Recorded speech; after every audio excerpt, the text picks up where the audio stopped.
Jingle bell एरपर আমরা দেব madam jingle bell গানটা দিয়ে যান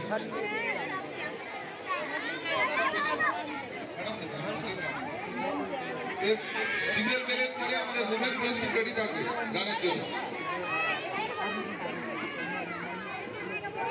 নমস্কার বন্ধুরা, আমার আরও একটি ব্লগে আপনাদের সবাইকে স্বাগত। রিসেন্টলি আমাদের ক্রিসমাস গেল এবং সেই ক্রিসমাসের একটি ভিডিও আমি আপনাদের সাথে শেয়ার করে নিচ্ছি। এটা ছিল আমার ছোটো মেয়ের স্কুল এবং এটি একটি খ্রিস্টান স্কুল। আর এখানে ক্রিসমাস তো খুব ভালোভাবেই পালন করা হবে, সেটা বলাই বাহুল্য। তো দেখুন এখানে চার্চটাকে কত সুন্দরভাবে আলো এবং সব কিছু দিয়ে সুন্দর করে সাজানো হয়েছে। আর ওদিকে জেসাসের যে ঘরটা, সেটা তো আগের ভিডিওতেই শেয়ার করে দিয়েছি, ওটাকেও লাইটিং দ্বারা খুব ভালোভাবে সাজানো হয়েছে। সারা আশপাশের সমস্ত যে গ্রাম নয়, যে পাড়ার লোকজন সবাইকে কার্ড দিয়ে নেমন্তন্ন করা হয়েছে। প্রোগ্রাম দেখার জন্য সবাই চলে এসেছে এবং এই দিন চার্চে আসাটা সবার কাছেই একটা খুবই লোভনীয় ব্যাপার বা আনন্দের ব্যাপার। তো সবাই ঠিকঠাক চলে এসেছে, প্রোগ্রাম শুরু হয়েছে। দেখুন কত সুন্দরভাবে ছোট ছোট বাচ্চারা পারফরমেন্স করছে এবং সত্যিই দেখার মতো। তো খুব ভালোভাবে ম্যাডামরা প্র্যাকটিস করিয়েছে, যার জন্য এত ছোট ছোট বাচ্চারা এত সুন্দর স্টেজ পারফরমেন্স করছে। কারণ সবাই তো আর নাচ গান শেখে না, অনেকে শুধুমাত্র এই দিনটার জন্যই তৈরি হয়েছে, বাট তাও এত সুন্দর করে পারফর্ম করছে যে দেখার মতো। আমার মেয়ে রোজ, ছোট মেয়ে, ওর প্রোগ্রামটা ছিল একটু পরের দিকে, সেটাও আপনাদের সাথে শেয়ার করব। এবং ওদের যে ড্রেসটা ছিল পুরো লাল রঙের পরতে হবে মেয়েদের। তো সামনের সারিতেই মেয়ে ছিল, সেটা একটু পরে দেখাচ্ছি। আগে আমি অন্য যারা যে সমস্ত প্রোগ্রাম করেছে তার একটু ঝলক দেখিয়ে নিই।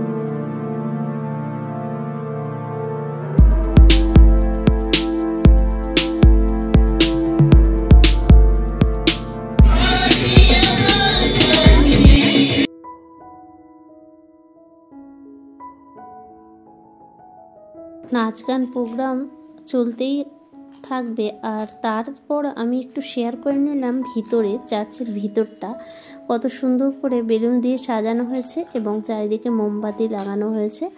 এখানে প্রার্থনা হয়। এটা হচ্ছে চার্চের নিচের তলা, আর উপরের তলায় রয়েছে কনফারেন্স রুম। ওদিকটায় আর আজকে ভিডিও করিনি, কারণ ওই দিকটায় তো আমাদের টিটিংগুলো হয় সব সময়, এখানে সেরকমভাবে ঢোকা হয় না। তবে আজকে সবাই ঢুকে এখানে ফটোশ্যুট করতেই ব্যস্ত। বাচ্চারাও খুব দৌড়াদৌড়ি করছে, খেলা করছে।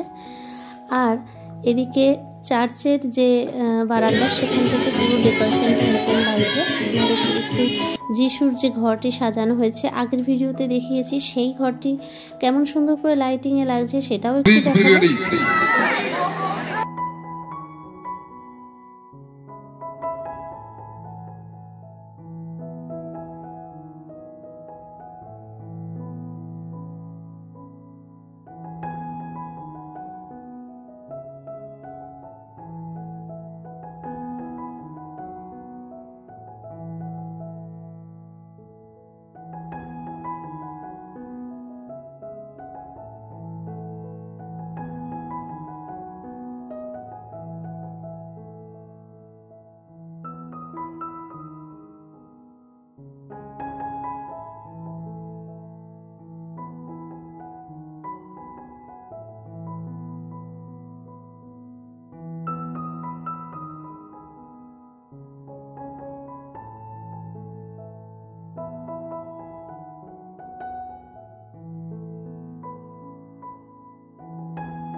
निवेदन करेंगे ये परफॉर्मेंस फिर दोबारा करने के लिए।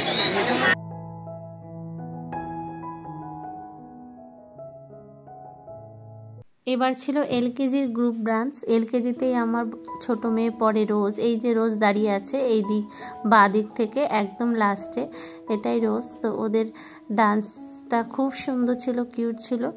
তো বেথলেহেমের গোয়াল ঘরে যিশুর যে গানটি রয়েছে সেই গানটির ডান্স, হয়তো কপিরাইট আসতে পারে তাই সেই ডান্সটির অডিওটা দিতে পারলাম না, ভয়েস দিচ্ছি পরে। তো খুব সুন্দরভাবে বাচ্চারা পারফরমেন্স করেছে, দেখে খুব ভালো লাগছিল।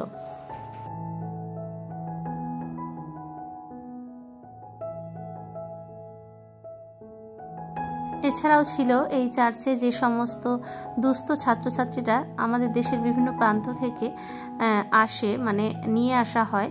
তো তারা এখানেই পড়াশুনো করে, এখানেই থাকে, খায় এবং তারা নিশ্চয়ই কোনো নির্দিষ্ট টাইমে তাদের পরিবারের কাছে ছুটিতেও যায়। তো তাদের পারফরমেন্সগুলোও ছিল দেখার মতো। ছেলেরা এবং মেয়েরা উভয়ই খুব সুন্দরভাবে পারফরমেন্স করছিল।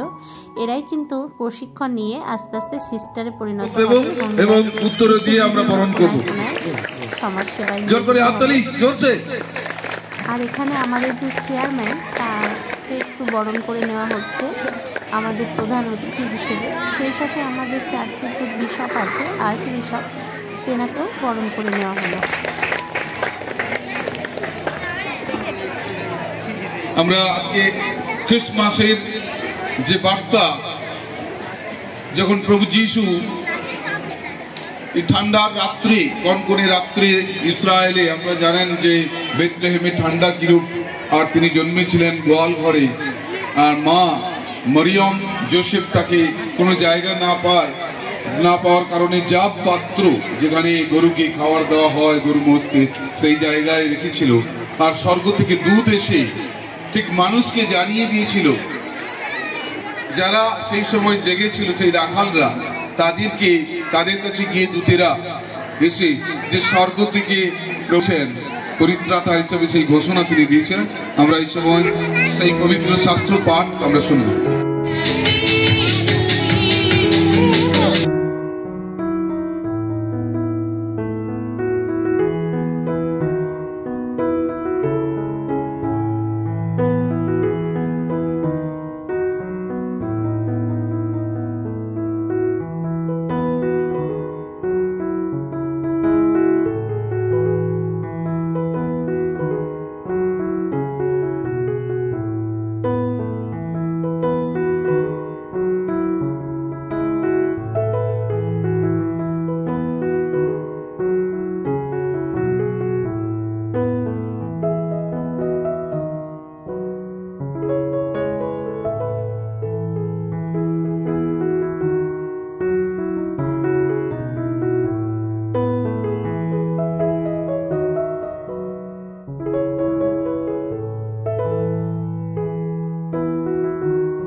বন্ধুরা, আমি ক্রিসমাসের মোটামুটি পুরোটাই তুলে ধরার চেষ্টা করলাম, একটু আধটু বাদ গেছে। তো পুরো ভিডিওটাই আশা করছি আপনাদের ভালো লেগেছে। কেমন লেগেছে অবশ্যই কমেন্ট করে জানাবেন। আজকের মতো এখানেই ভিডিওটি শেষ করছি। ভালো লাগলে আমার চ্যানেলটি সাবস্ক্রাইব করে আমার সাথে থাকতে পারেন।